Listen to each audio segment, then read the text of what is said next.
नमस्कार. सगळ्यात पहिले मी आपल्या सगळ्यांची दिलगिरी व्यक्त करते, कारण कालपर्यंत ज्येष्ठ गायक, पार्श्वगायक, लोककलेचे साधक असं मी सगळ्यांना सांगितलेलं होतं. ते येणारही होते, पण त्यांच्या पाठीचं खूप दुखणं आल्यामुळे काल ऐन वेळेला आम्हाला कार्यक्रम बदलायला लागला. पण तुम्ही आमच्यावर विश्वास ठेवून आलात, त्याकरता मी खरोखर गप्पांच्या वतीने तुमची ऋणी आहे. कारण प्रेक्षकांच्या सहभागाशिवाय कुठलाही कार्यक्रम होणं हे केवळ अशक्य असतं. त्यामुळे तुम्ही आलात ह्याकरता खरंच तुमचे मनपूर्वक आभार. आमच्यावरचं प्रेम असंच राहू द्या, कारण त्याशिवाय आम्ही कार्यक्रम करू शकतो असं आम्ही नाही म्हणू शकणार. तर सगळ्यात पहिले कार्यक्रमाच्या सुरुवातीलाच मी आजच्या ज्या आपल्या प्रमुख पाहुण्या आहेत, ज्यांची मुलाखत आपण घेणार आहोत, त्या पल्लवी वाघ केळकर यांचे मनापासून आभार मानते.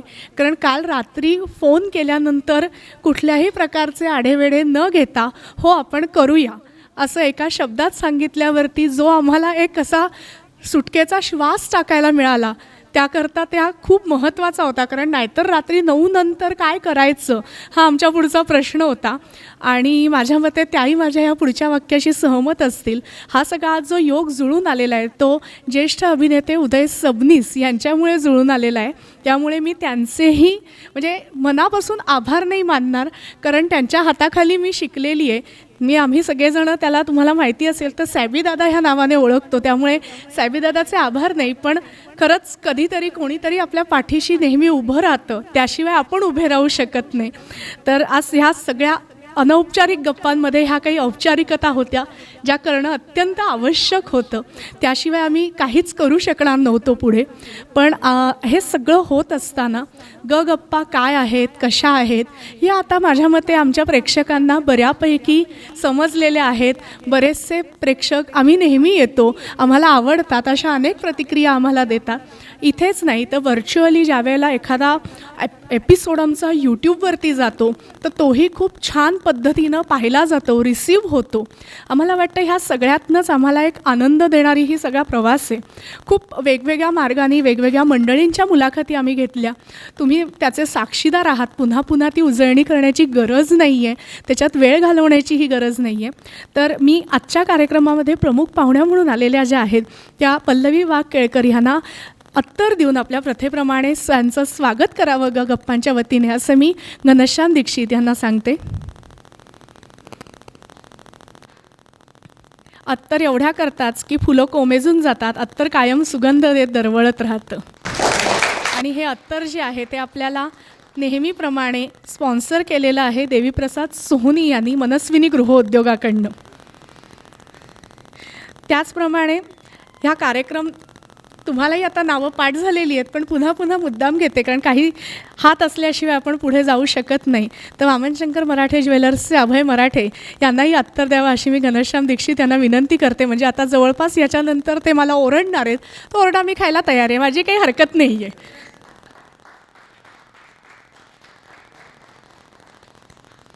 आणि ह्या कार्यक्रमापासून आपल्याला एक छान नवीन भेट प्रमुख पाहुण्यांना देण्याकरता मेक इन इंडिया किंवा भारतातनं निर्माण झालेल्या, उत्पादित झालेल्या गोष्टी आपण वापरल्या पाहिजेत असं म्हणून खादी ग्रामोद्योगाकडून आपल्याला सुनील निफाडकर यांनी एक छान गिफ्ट हॅम्पर आणलेलं आहे. तर त्यांचंही स्वागत आपण उत्तर देऊन करूया आणि ते आपण पाहुण्यांना कार्यक्रमाच्या शेवटी देणारच आहोत.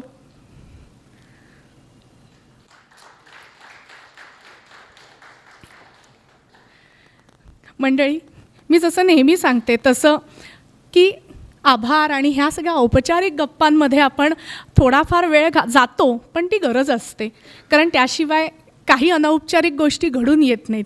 त्यामुळे हे आभाराचे भार नसावे ही असते औपचारिकता. स्नेह असतो ऋणाचा, तो कायम जपून ठेवावा. हा ऋणाचा स्नेह जपून ठेवून हा हॉल उपलब्ध करून देणारे आणि ह्या हॉलमधली सगळी व्यवस्था उत्तम करणारे आणि खरं सांगायचं तर आमचे सगळे हट्ट पुरवणारे असे जाधव साहेब, की आम्हाला आज काय तर आम्हाला फुलं पाहिजेत, उद्या काय तर आम्हाला साऊंड सिस्टीम पाहिजे, परवा काय तर आम्हाला 3.5 mm चा जॅकच पाहिजे. जे म्हणू ते आमचे हट्ट पुरवणारे आमचे जाधव साहेब, आमचे सगळे व्हॉलेंटियर्स आणि जाधव साहेबांच्या बरोबरीनं त्यांना मदत करणारे सगळे, ज्ञानराज सभागृहाबरोबरच ज्ञानेश्वरांच्या मंदिरातली सगळी मंडळी, या सगळ्यांच्या सहभागामुळे हा कार्यक्रम होऊ शकतो. मी जसं सुरुवातीला सांगितलं की आज नंदेश उमप येणार होते, पण ते का येणार नाही आहेत आणि त्या किती रसिकांशी जोडलेले आहेत आणि रसिकांना दिलेला शब्द किती महत्त्वाचा आहे हे त्यांनी सांगण्याकरता ते मला म्हणाले, मी येऊ शकत नाही हे ठीक आहे, पण मी एक ऑडिओ क्लिप पाठवतो, ती माझ्या वतीनं नक्की सगळ्या प्रेक्षकांना ऐकवा.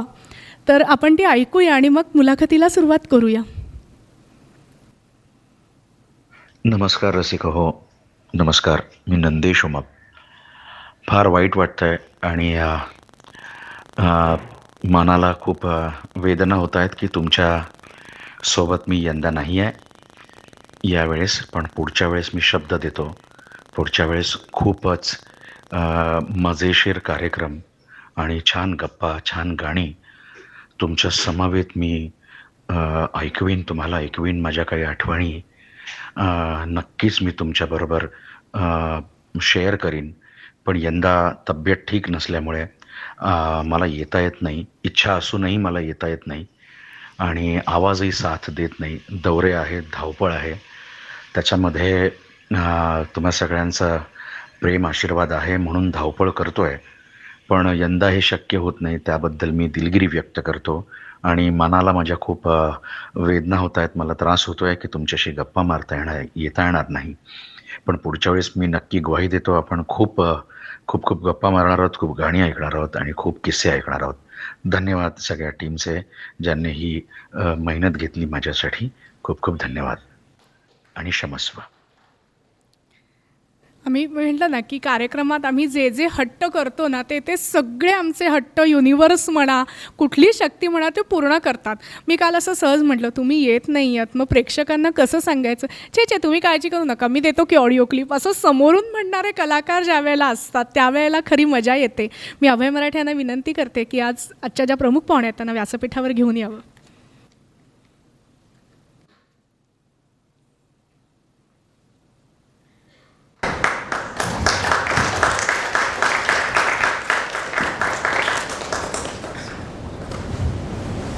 ज्यावेळेला आपण म्हणतो की आपण एखाद्या गप्पांना सुरुवात करूया, तर मागे खूप मी कॉलेजमध्ये असताना एक व्हॉट्सॲपवरती मेसेज आला होता की गप्पा ह्या अशा असतात की चहाच्या कटिंगपासून सुरू होऊन त्या कुठल्या प्याल्यापर्यंत जाऊन थांबतील हे माहीत नाही. ज्ञानेश्वरांपासून ते गल्लीतल्या एखाद्या छान टवाळखोर मुलापर्यंत कुठेही गप्पा होऊ शकतात. गप्पांचं मुळात हेच कारण असतं आणि म्हणूनच आम्ही कार्यक्रमाचंही नाव गप्पांचं ठेवलं आहे. सोपं, सहज, आपल्याला जमेल, तुम्हाला जमेल, झेपेल असं. तर अगदी त्यांच्या कामाची सुरुवात आणि हे सगळे असे प्रश्न न घेता आज त्या सगळं झाल्यानंतर एक छान कविता त्या आमच्याकरता घेऊन आल्यात. आपण त्यांनी सुरुवात करू आणि मग पुढे गप्पा मारू.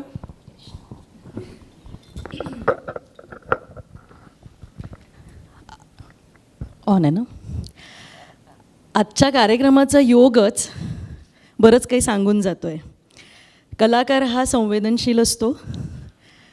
मूळ जो त्याचा भाव असतो, स्थायी भाव, हा संवेदना, आणि तो दाखवणारा आजचा हा योग असं मला वाटतं. कारण नंदेश दादा म्हणण्यामागचं कारण आम्ही एकत्र काम केलेलं आहे. वामन केंद्रे माझे गुरु, त्यांच्याबरोबर नाटक करत असताना आमचा खूप जवळचा संबंध आहे. सो नंदेश दादाला इथे येण्याची जितकी खंत आहे ती त्याच्या शब्दातनं, त्याच्या आवाजातनं आपल्यापर्यंत पोहोचलेली आहे. तर त्याच्या न येण्याची खंत आणि मला इथे येण्याचा एक योग जो आज जुळून आला त्याचा आनंद, तर सुख दुःख या संमिश्र भावनेतनं आजचा हा कार्यक्रमाची पोचपावती तुमच्यापर्यंत मिळाली आहे की कलाकार हा संवेदनशील असतो. आज त्यांनाही तुमच्या भेटीची ओढ होती, त्यामुळे ते नाही येऊ शकले तरी पण त्यांच्या आवाजातनं ते पोचलेले आहेत आपल्या सगळ्यांपर्यंत. आणि बहुधा हा योग असावा. मला कायम नव्या भेटींची कायम आस असते. माणसांना भेटावंसं वाटतं, त्यांच्याशी बोलावंसं वाटतं. त्यामुळे एक नवा, पूर्ण लख नवा असा एक परिचय हा माझ्यासाठी एक आनंददायी क्षण होता. त्यामुळे मी क्षणार्धात हो म्हणाले आणि तो चालून आला. त्यामुळे धन्यवाद सगळ्यांचे की तुम्ही तितक्याच प्रेमाने आज याही गप्पा ऐकण्यासाठी इथे उपस्थित आहात. स्वरचित एक रचना आहे जी मी कधी आत्तापर्यंत कोणाला ऐकवलेली नाही आहे. पूर्वाचं काल माझं बोलणं जेव्हा झालं तर तेव्हा ती म्हणाली की हा अनौपचारिक असा एक खास गप्पांचा छान मस्त गप्पा ऐकणारा एक सुंदर श्रोता एक रसिक वर्ग इथे आहे आणि गप्पिष्ट माणसं आम्ही बोलवतो ज्यांचे विचार पोहोचावेत असं वाटतं. त्यामुळे मी त्या अनौपचारिकतेमध्येच माझी डायरी उघडली आणि तशीच्या तशीच घेऊन आले आणि म्हटलं चला त्यातली एक कविता बघूया, तुम्हाला आवडते का, ते शब्द तुमच्यापर्यंत पोहोचत आहेत का. ए ज़िंदगी तुम कितनी दिलचस्प हो, ए ज़िंदगी तुम कितनी दिलचस्प हो, मोहब्बत के फूल सजा कर दिलों पर राज करती हो. ए ज़िंदगी तुम कितनी दिलचस्प हो. कभी सोचती हूँ तुम्हें थाम कर झूमूं तुम्हारे साथ, कभी सोचती हूँ तुम्हें थाम कर झूमूं तुम्हारे साथ, ना छूटूं बिन बरसात. पर तुम हो कि मेरे ही दर्द लेकर बैठ जाती हो दिलो दिमाग पर. और जब मैं होती हूँ उदास तुम खुशियों का सागर बनकर मेरी ही आँखों से बहने लगती हो. ए ज़िंदगी तुम कितनी दिलचस्प हो. कभी सोचती हूँ लिए हाथों में हाथ, कभी सोचती हूँ लिए हाथों में हाथ, चल पड़ूँ तुम्हारे साथ. और तुम थम सी जाती हो आँखों के सामने लिए मेरी ही कोई पुरानी बात. और तुम थम सी जाती हो आँखों के सामने लिए मेरी ही कोई पुरानी बात. पर जब मैं हो जाती हूँ अचल चल बिचल, पर जब मैं हो जाती हूँ अचल चल बिचल, तब बेशक मेरे ही आँखों में आ जाती हो लिए नए सपनों की खैरात. ए ज़िंदगी तुम कितनी दिलचस्प हो. जब सोचती हूँ कर लूँ कुछ गुफ्तगू तुमसे आज, जब सोचती हूँ कर लूँ कुछ गुफ्तगू तुमसे आज, पूछूँ तुम्हें क्या है तुम्हारे मन में जहन में, है कुछ मेरे राज. पूछूँ तुम्हें क्या है तुम्हारे मन में जहन में, है कुछ मेरे राज. बड़ी खूबसूरती से मुस्कुरा कर देती हो जवाब, बड़ी खूबसूरती से मुस्कुरा कर देती हो जवाब. मेरे मन में जहन में कुछ भी तो नहीं, तुम हो बस तुम ही तो हो, मैं बस तुम्हारी हमराज. ए ज़िंदगी तुम बड़ी दिलचस्प हो. आयुष्य खरंच खूप सुंदर आहे. आपल्या मनात काहीतरी असतं पण तो देताना काहीतरी वेगळं उंजळीत देत असतो, ज्याचा आज अनुभव आपण सगळेजण घेतोय. त्यामुळे मला असं वाटलं त्या आशयाची आपल्या सगळ्यांच्या हृदयापर्यंत पोहोचणारा हा भाव असावा असं वाटलं, म्हणून हे शब्द तुमच्या समोर सादर करण्याचं धाडस केलं. आणि हिंदी का लिहिलं तर त्याचं माझ्याकडे उत्तर नाही आहे, कारण मला ते शब्द सुचले. मला खूप काय म्हणू शकतो, कधी कधी असं होतं भाषेचं बंधन नाही आहे कलाकाराला, त्याला शब्द कुठल्याही पद्धतीने मनात खेळ करतात आणि कागदावरती उतरतात. तर त्या पद्धतीने ही रचना. Thank you so much. एक कविता म्हणजे मला असं वाटलं की ये तो ट्रेलर है, पिक्चर अभी बहुत बाकी है, क्या पिक्चर देखने मिलेगा अभी हम साथ ही साथ देखेंगे. कारण अगदी खरं आणि प्रांजळपणे सांगायचं तर आज आम्हीही एकमेकींना पहिल्यांदाच भेटतोय, पहिल्यांदाच काल आम्ही फोनवर बोललो आणि माझ्याही आयुष्यात अशी मुलाखत घ्यावी लागेल असं मलाही कधी वाटलं नव्हतं. कारण आपण अभ्यास करतो, थोडाफार विचार करतो, पण इथे वेळच मिळाला नाही हो. जसं त्यांच्या कवितेत त्यांनी म्हटलं की आपण वेगळंच काहीतरी ठरवतो आणि ओंजळीत काहीतरी वेगळंच येऊन जातं, पण ते छानच असतं कायम. पण हे सगळं ओंजळीत घेत असताना तुम्ही तुमच्या आयुष्याची ओंजळ भरायला सुरुवात कुठून केलीत? मी काय किंवा कोणीही काय, ओंजळ भरायला सुरुवात म्हणजे ती तो देत असतो आणि तो जन्माला आल्यापासूनच भरभरून देत असतो, ज्याचं ज्याचं जे जे आहे ते देत असतो. त्यामुळे मी असं म्हणेन की आता काही मुलांशी माझा जास्त संबंध आहे कामाच्या निमित्ताने, अभिनयाच्या निमित्ताने मी काही काळ काम करते आहे. पण आत्ता त्याच्या बरोबरीने त्यावर जेवढं प्रेम केलं तेवढं मी आत्ता माझ्या एका नव्या गोष्टीवरती भरभरून प्रेम करते. ते म्हणजे एक 6 वर्षापूर्वी म्हणजे मी असं म्हणते की मला खरं 2 मुलं आहेत पण मी 3 मुलं म्हणते. एक म्हणजे माझा मोठा मुलगा विवान, दुसरा माझा छोटा लेक मेघन आणि तिसरं म्हणजे थिएटर कोलाज. मुलांसाठी जे मी नाट्य प्रशिक्षण शाळा जी सुरू केली तर हे माझं 3रं मूल आहे. तर त्यामुळे सगळं जे जोडलं गेलेलं असतं ते आपल्या बालपणाशीच जोडलेलं असतं आणि तिथेच आपल्याला सगळे फोर्थ शॅडो म्हणजे नाटकाच्या भाषेत जर बोलायचं तर नाटकामध्ये जसे आपल्याला पुढे काय होणार आहे ह्याचे काही संकेत नाटकात काय सिनेमात काय हे मिळत असतात, तसे आपल्या आयुष्यामध्ये सुद्धा आपल्याला ते मिळत असतात की पुढे काय होऊ घातलेलं आहे किंवा कुठे आपण काय जाणार आहोत. तर ते सगळी जी पाळंमुळं असतात ती आपल्या बालपणामध्ये रुजलेली असतात. त्यामुळे माझं बालपणही खूप समृद्ध आणि श्रीमंत असं मी म्हणेन. माझे आजोबा खूप सुंदर म्हणजे ते लेखकही होते, ते शिक्षकही होते. त्यांचा सहवास खूप छान आम्हाला मिळाला माझ्या घरामध्ये. माझ्या घरामध्ये सगळंच मेडिकल फील्ड. खरं तर माझे वडील डॉक्टर, माझी आई जे हॉस्पिटलमध्ये मेट्रन म्हणून तिकडनं रिटायर झाली आणि माझा भाऊ डॉक्टर आहे. पण तरीही माझी वाट कुठेतरी एक वेगळी होती आणि त्यातच सगळं काही आलेलं होतं की एक कलाकाराला कुठेतरी खुणावत असतं काही ना काहीतरी, ते काहीतरी वेगळं असतं. सो ते त्या वेळेला समजत नाही. पण 10वीच्या वेळेला माझ्या वडिलांनी मला विचारलं की तुला काय करायचं आहे सुट्ट्यांमध्ये. तर माझं पहिल्यापासून एकच होतं की मला नाटक शिकायचं आहे आणि मी बालनाट्य 10वीत खरं उशिरा करायला लागले, पण बालनाट्याशी माझा तिथे ऋणानुबंध जोडला गेला आणि पहिलं पाऊल पृथ्वी थिएटरला आमचं पडलं. कारण रामनाथ थरवळ माझे पहिले गुरु आणि त्यांच्याबरोबर हिंदी नाटकांमधनं मराठी नाटकांमधनं पृथ्वीचा जो एक माहोल आहे जिथे खरं एक नाटक म्हणजे जे आहे ते इतक्या जवळ ऑडियन्सला आपण फेस करणं. आणि तोपर्यंत शाळेमध्ये अत्यंत ॲव्हरेज सरस्वती सेकंडरी स्कूलमध्ये मी शिकले, तर कधी तुकडी मला मिळाली नाही. पण ती तुकडीपेक्षा सुद्धा त्या शाळेमधनं जे काही मिळालं, त्या शाळेमधनं जी भाषेची गोडी मिळाली, शब्दांची ओळख झाली, खूप काही गोष्टी शिक्षकांनी जे जे काही दिलं तर ते आयुष्यभरासाठी होतं. तेव्हा असं वाटायचं की तुकडीत जाणं किंवा म्हणजे 90% वरती मार्ग मिळवणं म्हणजे माझं भविष्य आहे. पण ते सगळं हळूहळू विचार बदलत गेले आणि जाणवलं की अरे आपण माणूसपणाकडचा प्रवास जास्त महत्त्वाचा आहे. आणि तो नाटकाने अर्थात मला त्याची ओळख करून दिली. आणि तोपर्यंत माणसांशी ऑडियन्स बघितला किंवा धाडस नाही व्हायचं उत्तरं द्यायला. वर्गात सुद्धा असं वाटायचं की अरे आपण खूप ॲव्हरेज आहोत किंवा. पण ते सगळ्याच गोष्टी नाटकाच्या ह्या सगळ्या वातावरणामध्ये पुसल्या गेल्या. तिथे कलाकार खरा दिसतो, तिथे तुम्ही खरं खोटं जे आहे ते नितळ सगळं समोर दिसतं. ज्याच्यात काही आहे ते दिसतं, ज्याच्यात काही नाही आहे. आव आणलेली माणसंही दिसतात, खोटे भाव आणलेली माणसंही आपण टिपू शकतो. कॅमेरा असू दे किंवा नाटकाचा मंच असू देत, रंगमंच असू दे, तर तिथे काही खोटेपणा राहत नाही. तर त्यामुळे त्यातला जो कलाकार जो आतला होता तो मला सतत खुणावत होता. पण तरी 11वीमध्ये असताना माझ्या वडिलांच्या इच्छेखातर त्यांना कुठेतरी वाटत होतं की तू डॉक्टर व्हावंस आणि मग ते सांभाळून तू ह्या सगळ्या गोष्टी कराव्यास. कारण शिक्षणाचं वातावरण आमच्या घरात पहिल्यापासून होतं.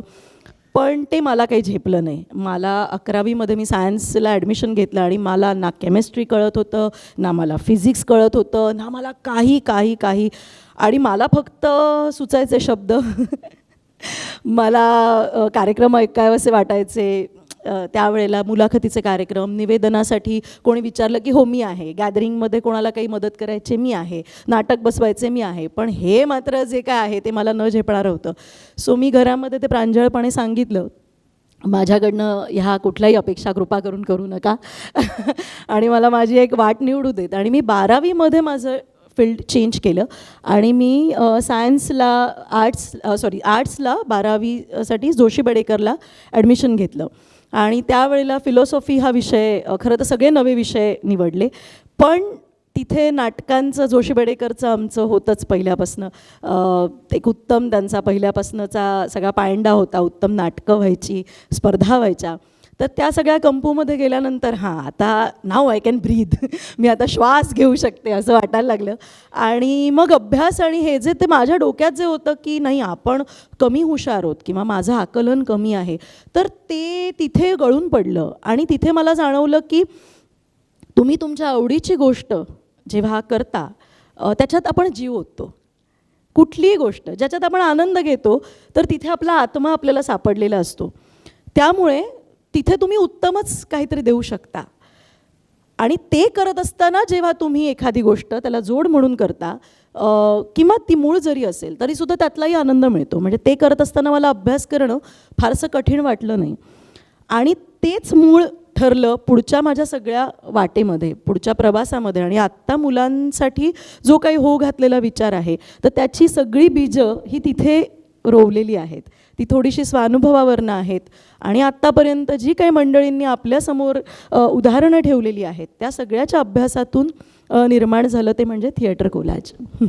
थिएटर कोलाज तर निर्माण झालं, पण गंमत अशी असते की तुमच्या वडिलांनी तुम्हाला सांगितलं किंवा तुम्हाला हा से होता की बाबा हे काय मला झेपत नाही आहे, मला काही हे करायला सांगू नका. पण आज ज्या वेळेला आपण समाजात वावरतो ना त्यावेळेला अशा अनाठही अपेक्षा ठेवून किंवा नाही म्हणजे पैसा म्हणजे सर्वस्व आहे, ते तुम्हाला मिळवताच आलं पाहिजे, मग नाहीतर काहीच होत नाही, असं ज्या वेळेला होतं त्यावेळेला मग ह्या मुलांनी नेमकं काय करायचं? कारण त्यांना ना घरात से असतो, ना बाहेर से असतो, ना कुठं काही असतं. मग त्यावेळेला मुलांनी नेमकं काय करायचं आणि त्याच्याकरता तुमचं थिएटर कोलाज काय करतं? निश्चितच म्हणजे मी आत्ता हे खूप सोप्या पद्धतीने सांगितलं की मी माझ्या घरी सांगितलं वगैरे, पण त्याच्या मागचं तुम्ही तुमच्या घरात डोकावून बघा, थोडं मागच्या भूतकाळात जाऊन बघा. खरंच ते इतकं इझी असेल का ॲक्सेप्ट करणं? कारण आईवडिलांची अपेक्षा अनाठाई नसते, त्यांना मुलांची काळजी असते. त्यामुळे तशी माझ्याही आईवडिलांना होती, माझ्या वडिलांना जास्त होती. कारण ह्याच्यामध्ये तुमचं करिअर किती होऊ शकतं ह्या गोष्टी कोणी सांगू शकेल की हे तुमच्यावरती आहे. आणि बरेच जण म्हणतात की इट्स अ डेस्टाईन, तू काही स्टार होशील आणि नाही झालीस तर मग काय. आणि पैसा कमवणं, करिअर म्हणजे पैसा कमवणं ही सगळ्यात महत्त्वाची गोष्ट आहे. तर तिथे कुठेतरी एक बंडखोरी ऑफकोर्स माझ्यामध्ये होतीच. मला जी गोष्ट करायची आहे ती मला करायची आहे. पण आता इथे मुलांसमोर जेव्हा मी उभी राहिली आहे हा विषय घेऊन, तर मुळात मी पालकांना त्याच्यामध्ये त्याच पद्धतीने सामावून घेतलं आहे की जे तो उत्तम करतो त्याच्यात त्याला यश आहे.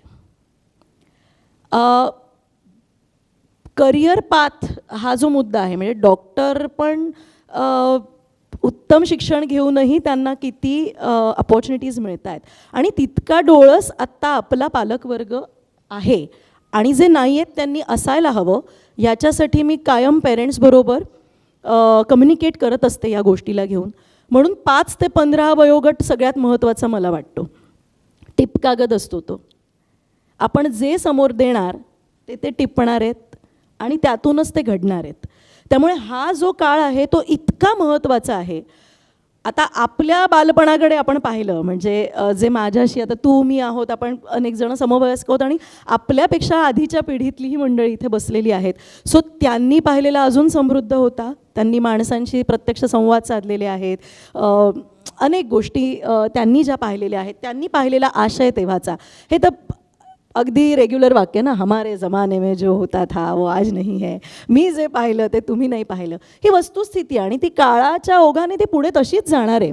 पण आत्ताच्या काळामध्ये काय आहे, आत्ता गरजेचं काय आहे, तिथे आपण काय करायला पाहिजे, तर तो आपण कंटेम्पररी विचार करणं गरजेचं आहे. वर्तमानाचा विचार स्वीकारणं गरजेचं आहे हे मला वाटतं. आणि तिथे कम्युनिकेशन, टीचर्स, शिक्षक आणि कोणी, म्हणजे आता समजा मी एक स्टेप इन झाली आहे, तर माझ्याकडे येणारा जो विद्यार्थी वर्ग आहे, तर मी विद्यार्थ्यांना घडवण्यापेक्षा मी पालकांबरोबरच्या संवादावरती जास्त विश्वास ठेवते. कारण जेव्हा त्यांना ती गोष्ट, because we are the mediators, right, आपण माध्यम आहोत ह्या गोष्टी पोहोचवणारे.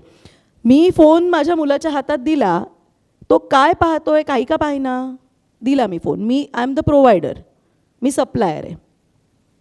पण तो काय पाहतोय ह्यानी मी तिरक्या डोळ्यांनी पाहणं, मी देते तुला पण मी ते पाहणं, तू काय पाहतोयस आणि त्यातून तुला काय मिळतंय, ही गोष्ट आत्ता गरजेची आहे. मुलं वाचत नाहीत. आपण फक्त कंप्लेंट्स करत राहण्यापेक्षा आपण त्यातलं काय देऊ शकतो.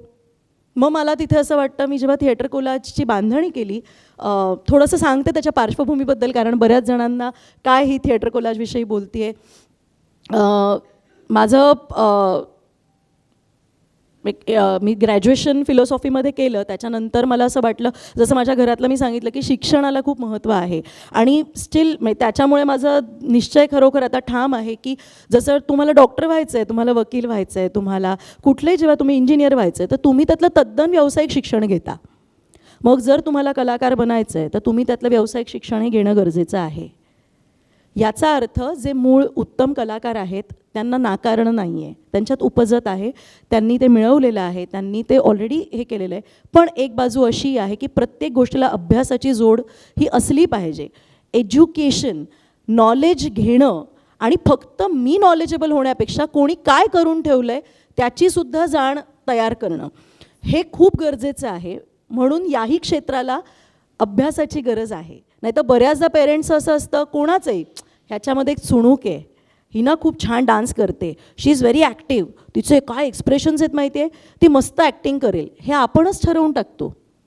पण त्याला त्यातलं मी प्रशिक्षण मला द्यावंसं वाटतं, त्याला कळू देत ह्याच्यामध्ये ह्या प्रक्रियेमध्ये काय आहे. हे नाही आहे ऑडिशन्सला डायरेक्ट पाठवू शकता का, सिरियलमध्ये चान्स मिळू शकतो का, चित्रपटात चान्स मिळू शकतो का, पण त्याच्या मागची जी प्रक्रिया आहे, ज्या माणसांकडे बघून आपल्याला ती प्रेरणा निर्माण होते त्या माणसाचा प्रवासही तर बघणं गरजेचं आहे ना.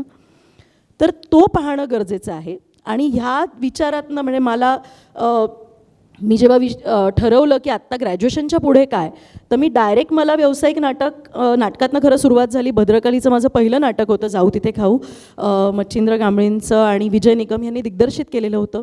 आणि त्याच्यानंतर मला असं वाटलं की मी नाट्यशास्त्रामध्ये MA करावं, मास्टर्स करावं, कारण त्या माहोलमध्ये मला ते आवडत होतं. त्या प्रोसेस, मला नाटकाचं उभ्या राहण्यापेक्षा त्यातली जी प्रक्रिया आहे की नाही, प्रोसेस, ते नाटक उभं राहण्याची जी प्रक्रिया आहे, त्याच्यामध्ये घडण्याची जी प्रक्रिया आहे, स्क्रिप्टिंगपासून त्याच्यामध्ये दिग्दर्शकाचं म्हणणं असतं, मग ते आपण पुन्हा खोडतो, एका वेगळ्या कॅरेक्टरमध्ये घुसतानाची जी प्रक्रिया आहे, त्या आपल्याला ते कॅरेक्टर घुसू देत नाही स्वतःमध्ये, मग आपल्याला त्याला शोधावं लागतं, त्याच्याशी मैत्री करावी लागते. सो या प्रक्रियेच्या मी कायम प्रेमात होते आणि मला असं वाटलं की मी पूर्ण वेळ ह्याला दिला पाहिजे. आणि 2 वर्ष मी तिथे गेले होते खरं तर एक ॲक्ट्रेस बनण्यासाठी, पण बाहेर जेव्हा पडले तेव्हा विचारांचा प्रवाहच बदलला.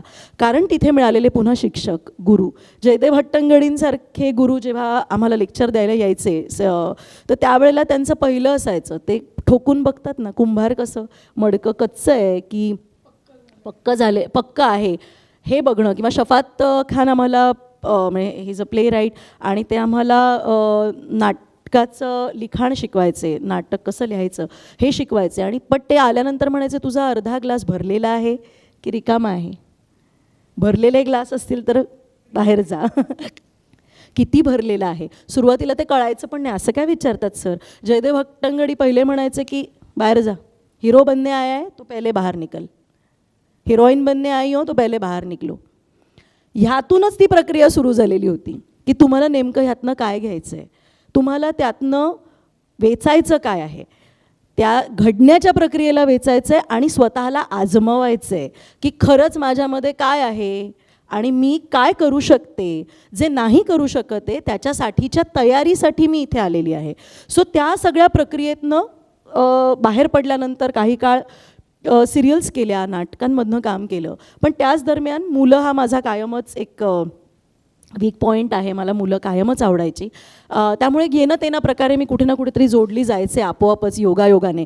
तशी रायन इंटरनॅशनल स्कूल म्हणून एक खूप मोठी एज्युकेशनल म्हणजे खूप मोठं त्यांचं इन्स्टिट्यूट आहे, तर तिथे मुकेश शर्मा, मी दूरदर्शनलाही अनेक काळ निवेदनाचे कार्यक्रम करत होते, तर मुकेश शर्मा यांनी एक नवीन विचार तिथे हे केला की मुलांना मीडिया एज्युकेशन, मीडियाचा अभ्यासक्रम मुलांसाठी सुरू केला तिथे. तर तिथे थिएटरही होतं आणि त्यांनी मला तिकडे, मी एक वर्षभर तिथे नोकरी केली. तर त्यावेळेला त्यांना थिएटर शिकवत असताना, आणि रायन इंटरनॅशनल स्कूल म्हणजे लहान जे आपण सेलिब्रिटी किड्स म्हणतो ना, स्विनी खारा, साक्षी दुबे, अशा सगळ्या तेव्हाच्या, म्हणजे आता मी तेव्हा माझं वय त्यात तेव्हाची ती सगळी चिल्ली पिल्ली इव्हेंट्सना वगैरे खूप मोठमोठे इव्हेंट्स त्यांचे व्हायचे. म्हणजे जसे आपण अवॉर्ड फंक्शन्स वगैरे बघतो, एवढा मोठा खर्च. मी दिल्लीला सुद्धा त्यांच्या थिएटर फेस्टिवलला गेलेले, तर इतकं ते मोठं प्रांगण आणि बालभवन, तिकडच्या बालभवनमध्ये झालेले ते सगळे इव्हेंट्स वगैरे. आणि तेव्हा माझे नजर जर कुठल्या गोष्टींवरती खिळली असेल ना, तर मुलांनी काय घ्यावं, तर त्यांनी वेचलेलं स्टारडम. माझ्यासमोर ऑडियन्स आल्यानंतर मी त्यांना कसं हाय म्हणणार आहे, मी काय घालायला पाहिजे, मी लुक्स कसे द्यायला पाहिजेत, मला हे स्टारडम घेता आलं पाहिजे. कारण ते स्टार्स बरोबर राहायचे. त्यांच्यातलं काय घ्यायचं, तर तो बाहेरचा जो काही दिखाऊपणा आहे, जी काही चमक धमक आहे. मला आठवतं आहे, मी स्विनी खारा, आम्ही एक छोटासा अँकरिंगचा हे शूट करत होतो आणि मी आपली गेले कॅमेरा वगैरे घेऊन सगळी मागची कामंही करायचो. सो मी कॅमेरा, मग हिला आता काय आपल्याला ड्रेस काय लागेल, मग मी तिच्यासाठी आम्ही ज्या कार्यक्रम करणार होतो त्या पद्धतीने मी माझ्याकडचं सगळ्या गोष्टी तिला घेऊन गेले. And she refused. मैं ये नहीं पहनूंगी, मैं सब कुछ लेके आई हूँ दीदी. आणि तिने तिचं किट काढलं, तिने स्वतःचा मेकअप केला, त्याच्यावरती काय गेलं पाहिजे, बॅकग्राऊंड क्या है, okay so now I am ready. And I was just shocked. मी म्हटलं ही चांगली गोष्ट आहे, उत्तम आहे, पण त्याच्या बाजूची पण एक गोष्ट आहे की तिथे सगळं संपण्याची पण प्रक्रिया सुरू होऊ शकते. मला सगळं आलेलं आहे. ह्या वयात जर हे साध्य झालं की आय एम कम्प्लीट, तर मग पुढे काय आहे, मग तिथे काहीतरी देणं गरजेचं वाटतं. आणि तेच झालं. ह्या सगळ्या गोष्टी कुठेतरी आत मुरलेल्या असतात, त्या वेळेला टिपलेल्या असतात. त्या चिंतांना कुठेतरी माझ्या मेंदूमध्ये जागा मिळाली आणि त्या कुठेतरी बसल्या होत्या. मी जेव्हा स्वतः आई झाले आणि मग एक स्टॅग्नन्सी येते प्रत्येक स्त्रीमध्ये. इथली प्रत्येक व्यक्ती ती समजून घेऊ शकते की मग आता काय, आता मला कोण स्वीकारणार आहे एक अभिनेत्री म्हणून. कारण मी ज्या वेळेला मी प्रेग्नंट होते त्यावेळेला अबीर गुलाल नावाचं नाटक मी करत होते. मिलिंद शिंदे आणि मी दोघंही जणं होतो आणि 25 प्रयोग मी त्या नाटकातही प्रेग्नन्सी ड्रामा होता आणि माझाही एक प्रेग्नन्सी ड्रामा होता.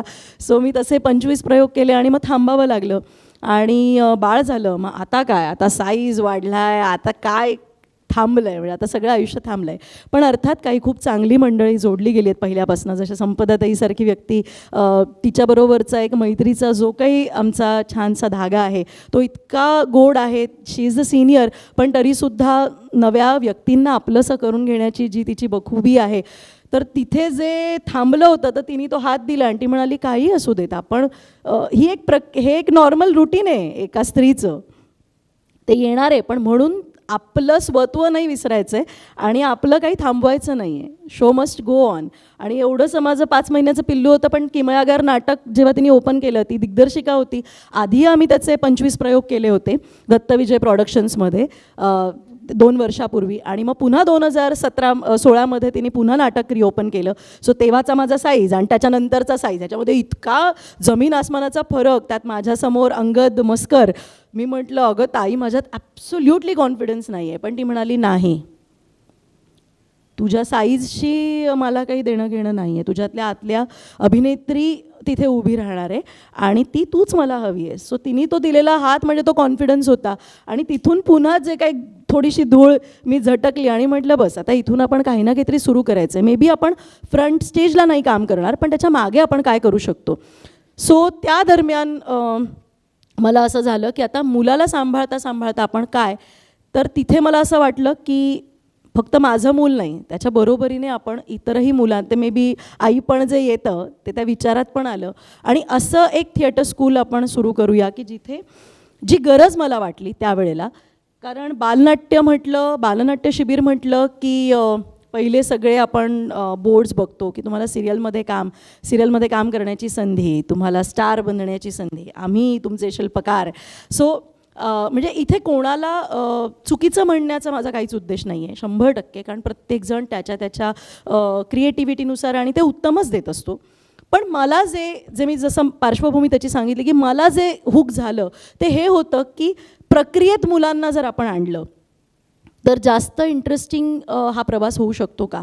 कारण नाटक हे परफॉर्मिंग आर्ट्स, म्हणजे जसं नृत्य आहे, नृत्य पायात उतरतं, मुद्रांमध्ये उतरतं, गाणं तुमच्या आवाजाला धार देतं.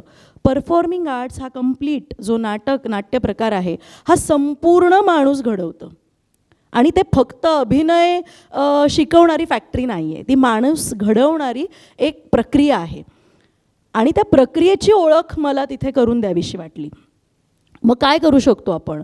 सो मी त्याचा प्रॉपर करिक्युलम आणि ठीक आहे आपण MA केलं तर तसाच्या तसा पोर्शन मी मुलांना नाही देऊ शकणार आहे, पण त्यातलं सार आपण कसं देऊ शकतो. आणि जाणवलं की खरं तर शाळांमध्ये सुद्धा या विषयांची गरज आहे. जसं संगीत मुलांना आहे, शाळेमध्ये शिकवलं जातं आहे, नृत्याचे धडे दिले जात आहेत, हिंदी म्हणजे फिल्म सॉंग्सवरती त्यांना थिरकवत आहेत, तर मग नाट्य प्रशिक्षण का दिलं जात नाही, जी खरं तर गरज आहे. आणि ज्या इंटरनॅशनल स्कूल्समध्ये दिलं जातं आहे तर तिथे त्यांना इंग्लिश नाटक पहिलं इंट्रोड्यूस होतं आहे. त्यांना एवढ्या लहान वयातच, म्हणजे माझेच भाचे आहेत आत्ता 4-5 वर्षांचे, आणि त्यांना हेलेनिक ग्रेड त्यांचं एक मोठी इन्स्टिट्यूट आहे, खूप चांगली आहे, पण त्यांना पहिल्यांदा जर शेक्सपियर कळणार आहे, कळलाच पाहिजे, पण त्यांना आपलं पण तर शास्त्र कळू देत, आपल्या शब्दांची पण तर किंमत कळू देत, आपल्या शब्दांबद्दल पण तर प्रेम निर्माण होऊ देत. हे सगळे भाव तिथे दाटून आले आणि म्हटलं आपण काहीतरी एक इंटरेस्टिंग तयार करूया आणि जे छान आपल्या मुलालाही त्याच्यामध्ये नंतर सामावून घेता येईल. आणि इट रिअली वर्कड. पण मी पहिलं काम हे केलं की मी पहिला पालकांशी संवाद सुरू केला, की ज्याच्यामध्ये मी पहिलं त्यांना सांगितलं की तुम्ही जी सो कॉल्ड सुवर्णसंधी म्हणताय, ती सुवर्णसंधी निर्माण करणारी मी कोऑर्डिनेटर नाही. त्यांच्यासाठी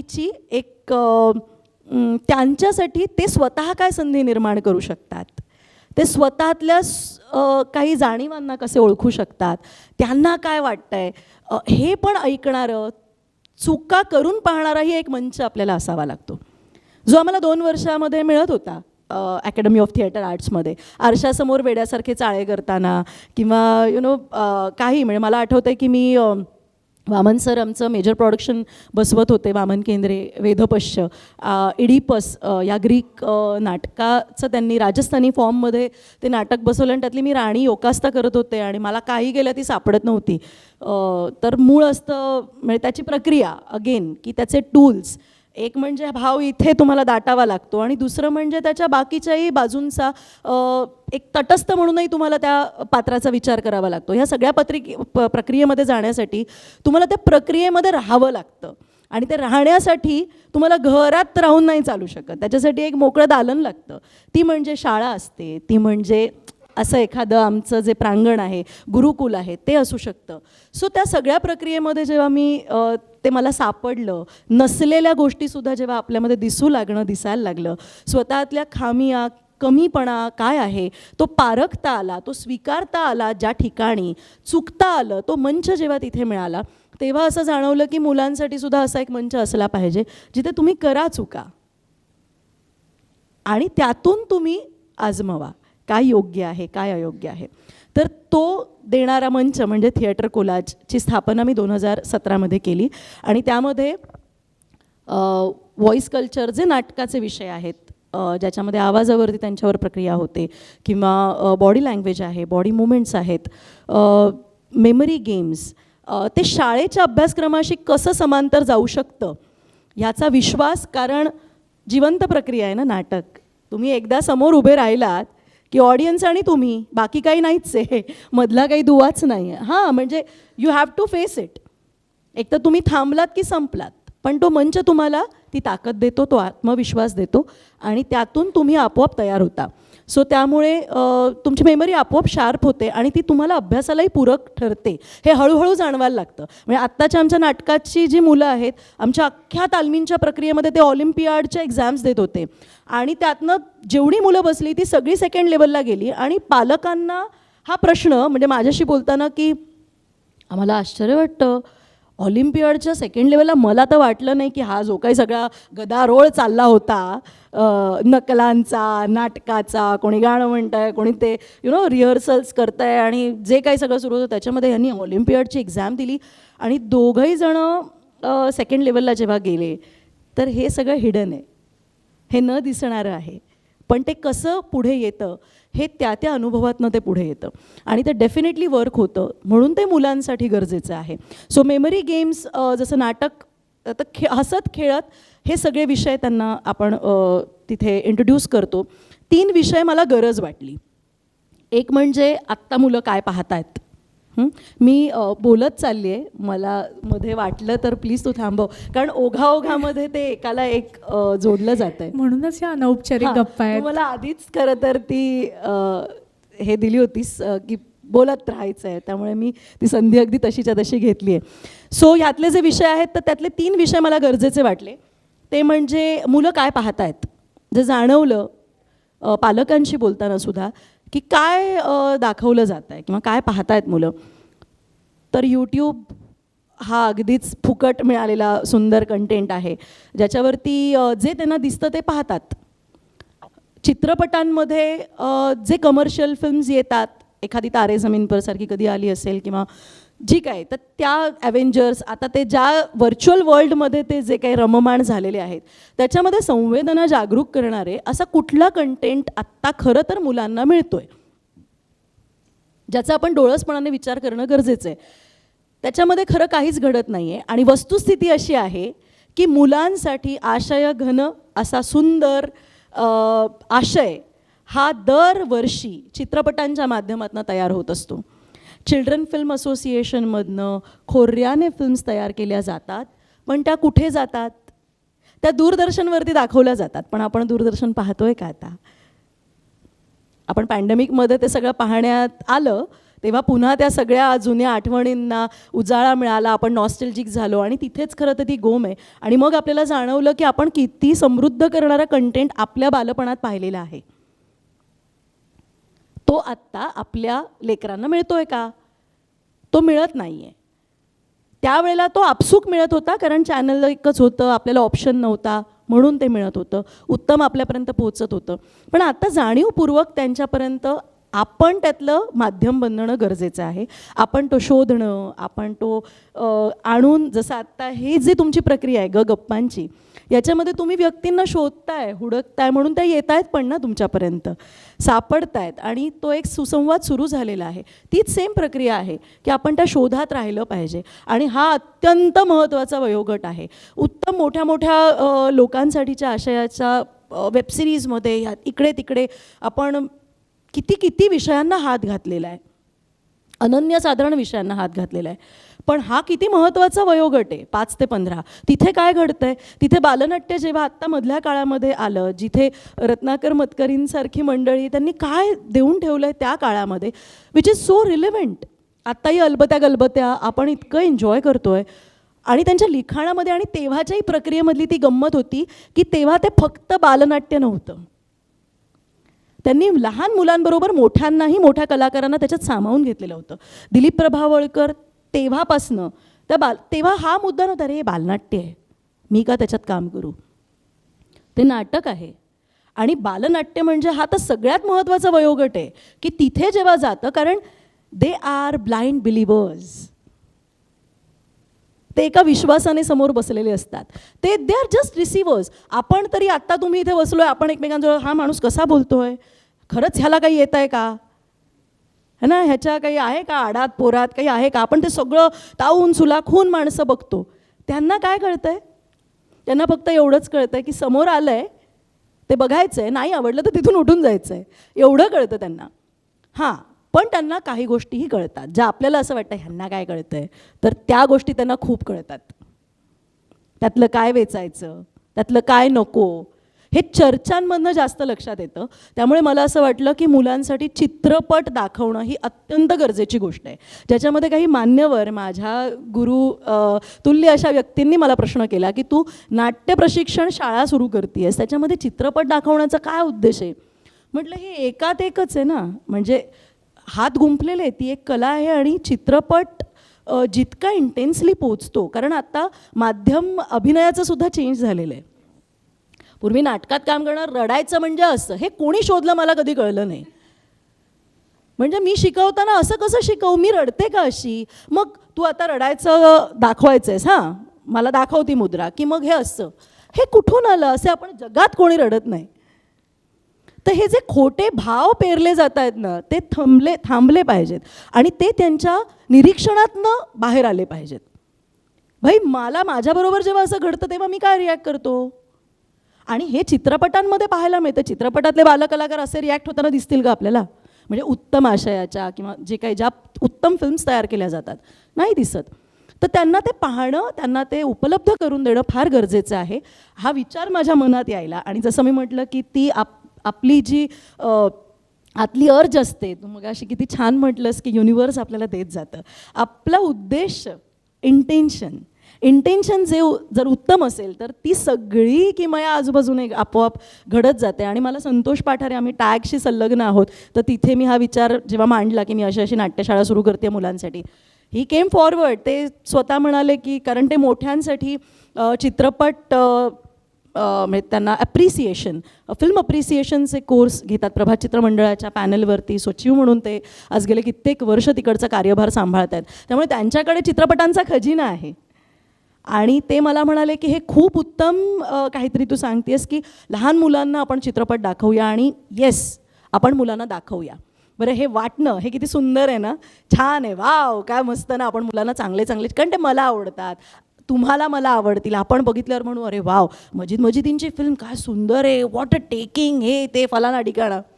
पण प्रत्यक्षात मुलांना त्याची सवय आहे का? तर त्यावेळेला तो म्हणाला की आता तुझं सगळे सेशन सुरू झाले की आपण एक चित्रपटांचा वार ठेवूया आणि मी येईन. It started. पहिल्या 2च सेशनला 2 सेशन्स बरे झाले, जरा मुलांना मी होते त्याच्यामुळे बांधून ठेवलं. आणि एका सेशनला त्यांनी टिंग्या नावाचा चित्रपट दाखवला. त्या दिवशी मी नव्हते तिकडे, म्हणजे सेशनला मी नव्हते आणि संतोष पाठारे यांनी ते सेशन कंडक्ट केलं. पोरांनी धिंगाणा घातला.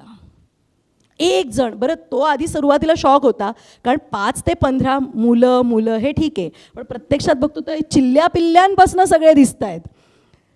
कोणी 5 वर्षाचं आहे, कोणी 10 वर्षाचं आहे, कोणी 11 वर्षाचं आहे. आणि ते सगळे, कोणी म्हणते मी सूला जाऊ प्लीज, मला भूक लागली आहे. आणि त्याला सवय म्हणजे जरा इंटलेक्च्युअल चर्चा, दिग्दर्शकाला हे म्हणायचं होतं पण ते पोचलेलं नाही आहे, वगैरे वगैरे वगैरे. हे अशा चर्चांची सवय. तर तिथे ते पोरांनी म्हशीशी ते कसे कनेक्ट होणार, त्यांना ते विश्व नाही माहिती, ते नाही कनेक्ट होऊ शकले. आणि त्यांनी त्याला सळो की पळो केलं. आणि पुढच्या सेशनला जेव्हा मी मुलांसमोर बसले आणि मी मुलांना विचारलं, म्हटलं काय प्रॉब्लेम आहे? म्हणे संतोषाकडे चांगल्या काही फिल्म्स नाही आहेत, आम्ही देतो. ॲव्हेंजर्सचं अख्खं माझ्याकडे सिरीज पूर्ण घरी आले, मी दाखवतो फिल्म्स, आम्ही दाखवतो. ही वस्तुस्थिती होती. आणि now I can really proudly say की आता तीच मुलं, त्यांनी लाईफ इज ब्युटिफुल सारखी फिल्म काय, किंवा आत्ताही आम्ही दाखवणार आहोत याच महिन्यामध्ये पुन्हा एकदा दाखवणार आहोत चिल्ड्रन्स ऑफ हेवन, अनेक चित्रपट, एलिझाबेथची एकादशी असेल, एकत्र कंपूत बसून ते पाहणं, त्यांना ऑब्झर्व करणं. धनकसारखी फिल्म जेव्हा पाहिली तर त्यावेळेला त्या परिस्थितीमधनं ती मुलं काय पद्धतीने, तीच आम्ही मकडीसारखी फिल्म दाखवली. आणि मकडीच्या प्रभावातनं यावर्षीचं माझं नाटकही आलं, घोस्ट एका जंगलाची. कारण त्यातला आशय पुन्हा मुलांवरती आपण, बरं मुलं आत्ताची अशी नाहीच आहे तो की जी आपण म्हटलं हे भूत आहे, इथे भूत येणार आहे, मला दाखव, प्रूव्ह इट बॉस. त्यामुळे त्यांना जे आहे त्याची ती सगळी पार्श्वभूमी खरी त्यांच्या पुढे मांडावी लागते. आणि दे आर डिमांडिंग. त्यामुळे आपण त्यांना बावळट समजण्यामध्ये काही अर्थ नाही आहे.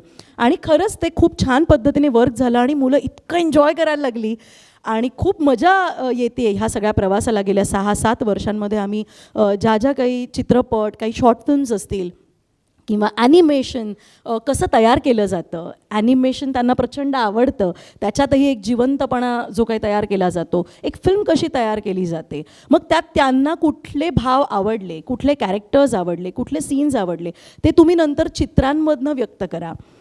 त्याच्यातून अनेक त्यांचे काय म्हणू शकतो, अनटोल्ड, अनस्पोकन अशा ज्या काही आंतरिक भावना आहेत ना, त्या तिथे व्यक्त होतात. We don't have to speak much. आपल्याला खूप काही बोलायची गरजच पडत नाही, ते त्यांच्यामधनं आपोआप येतं. सो या पद्धतीने चित्रपटांचा विषय मुलांना सुरू केला गेला. योगाचा विषयही आपण मुलांना देतो. आणि पुस्तकं, एक पोर्टेबल लायब्ररी आपण त्यांना सुरू केली, ज्याच्यामध्ये छोटी छोटी गोष्टींची पुस्तकं मुलांना दिली जातात. आणि ज्यामध्ये मुलं, बऱ्याच पालकांचं होतं अरे ह्यांना कुठे वाचता येणार आहे, इंग्लिश मिडियमची मुलं आहेत, तर जाणीवपूर्वक त्याच्यामध्ये मराठी आणि हिंदीच गोष्टींची पुस्तकं लेखक त्यांच्यापर्यंत पोहोचावेत. आता ते त्यांनीच वाचून पोहोचावेत हा अट्टहास आहे. त्यांनीच वाचलं पाहिजे. मी वाचून दाखवू शकते आणि ते छान पद्धतीने, रंजक पद्धतीने जर मी वाचून दाखवलं तर नक्कीच त्यातले शब्द, त्यातला भाव हा त्यांच्यापर्यंत उत्तमरित्या पोहोचू शकतो. नाटक हे अगेन माध्यम आहे. जी पुस्तकं मी त्यांना दाखवते तर त्याचेच आम्ही छोटी छोटी सादरीकरणं जेव्हा करतो, एखादी कथा आवडली छोटीशी, त्याचं आम्ही जेव्हा नाट्यकरण किंवा इम्प्रोव्हायझेशन करत असताना तीच गोष्ट जेव्हा आम्ही मंचावरती सादर करतो, शब्द लेखकाचेच त्यांच्यापर्यंत पोहोचतात, त्यांचा शब्दकोश त्याच्यातनं वाढतो. सो आपण माध्यम थोडंसं चेंज करू शकलो आणि त्यांना ते रंजक पद्धतीने जर पोहोचवू शकलो तर डेफिनेटली इट मेक्स डिफरन्स आणि तो जाणवतो. सो या सगळ्या पद्धतीने त्यांचा हा पसारा आपण उभा केलेला आहे. या सगळ्या पसाऱ्यामध्ये एक वाक्य फार महत्त्वाचं आहे. माध्यमं बदलली आहेत, वाचन थांबलेलं नाही आहे, फक्त तुम्ही काय देताय हे महत्त्वाचं आहे. नाही तर नुसतीच बोंबाबोंब करायची, ही पिढी वाचत नाही, अमुक नाही, ढमुक नाही, तमुक नाही. त्यांना एखादी गोष्ट विचारा बरं, तुम्हाला आणि मला सुचणार नाही इतक्या चटकन ते गुगल करून दाखवतात. आम्हाला कॉलेजमध्ये तर हा अनुभव जाम येतो, मॅडम थांबा आम्ही गुगल करून बघतो. मी त्यांना काहीतरी असं एक छान, आमच्याकडे कविता आहे त्यावेळेला मी त्यांना सांगत होते की महाराष्ट्राचं फुलपाखरू कुठलं आहे तुम्हाला माहिती आहे का? असे सगळ्यांचे चेहरे असे मोठं प्रश्नचिन्ह. मॅडम 2 मिनटं आम्ही मोबाईल काढू का? कारण आम्ही लगेच आमच्यातला माणूस जागवून आम्ही लगेच तासायलाच घेतो ना, फोन काढायचे नाहीत वगैरे. म्हटलं काढा, हे बघा हे फुलपाखरू आहे. म्हटलं आता बटरफ्लाय फेस्टिवल लागलं की जायचं आणि बघायचं आणि मला त्याच्यावरती इतिवृत्त लेखन लिहून द्यायचं. असं म्हटल्यावरती मग ते घरच्यांच्या खनपटीला बसले की नाही आम्हाला जायचं आहे बटरफ्लाय फेस्टिवलला, आम्हाला त्याच्यावरती एक्सरसाइज लिहायचा, नाही तर मग मॅडम आम्हाला पनिशमेंट देतील वगैरे. म्हणजे ठीक आहे, यानी तरी का होईना त्या एक दिवस मोबाईलमधनं बाहेर या आणि जंगलात जा. तर अशा पद्धतीने जसं तुम्ही सांगितलं तसे असले प्रयोग मी पण कॉलेजमध्ये करत असते. पण हे सगळं मुलांशी करत असताना एका ब्रँडला ज्यावेळेला आपण रिप्रेझेंट करतो, एक ब्रँड करता आपण ज्याला मॉडेल म्हणून उभं राहतो, तर त्यावेळेची काय बदललेली मानसिकता असते. कारण शेवटी आपला चेहरा बघून तो ब्रँड विकत घेणार की नाही हा त्यांचाही एक स्टेकच असतो. शेवटी ते आर्थिक गणित असतं. तर ते कसं त्याच्यातला आणि ह्यातला नेमका फरक काय, मुळात ब्रँड करता एखादं फोटोशूट करणं ह्याच्यात नेमका फरक काय असतो?